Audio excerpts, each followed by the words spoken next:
Welcome back to How to Value Business for Sale in 2022, and today I'll be wrapping up the series with part 6 and focusing on a summary of just how we do value businesses for sale in 2022. So if you remember, we have 3 approaches to valuation. Running through them again, we have the income approach, the market approach, and then finally we have the asset approach. These form the crux or the framework to business valuation.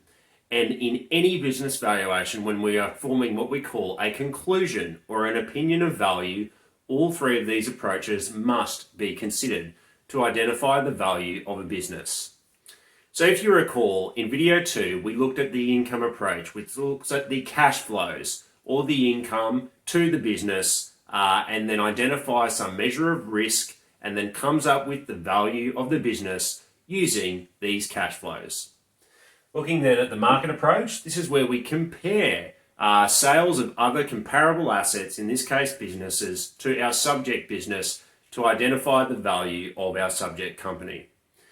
Finally, in video 4, we looked at the asset approach or the cost approach, which looks at the individual cost to reproduce or replicate all the assets and liabilities in a business, sums up all of those assets, subtracts the value of all of those liabilities to then give us our equity value or the equity value of the business.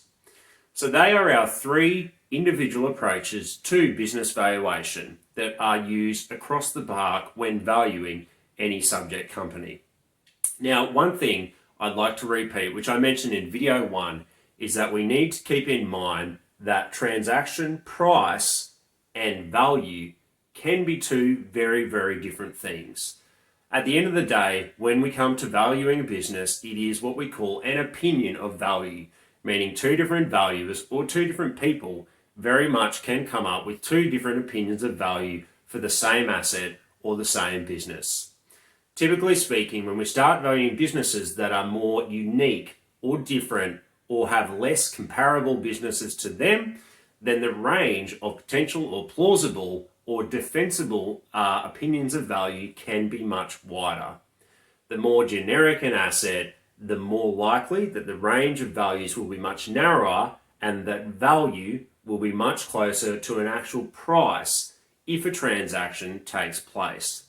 So price and value may not always be the same, or a range of plausible values can be quite wide, and then a transaction, if and when it actually transpires in a business, can fall somewhere in that range and at times outside that range as well. I hope you've enjoyed this series on how to value a business for sale in 2022, and keep in mind that the valuation purpose, may it be for a sale or for tax compliance, litigation or company planning, regardless of the purpose, the approaches that we use to value a business remain the same. For more information, you can contact us at InteleK through our website. Have a look and click on the links below. Please get in touch, and we're always more than happy to discuss any potential valuation needs and allay any queries or questions you may have about a valuation process with InteleK. I'm Andrew Maxon, again, one of the partners accredited in business valuation, and we'll be in touch shortly.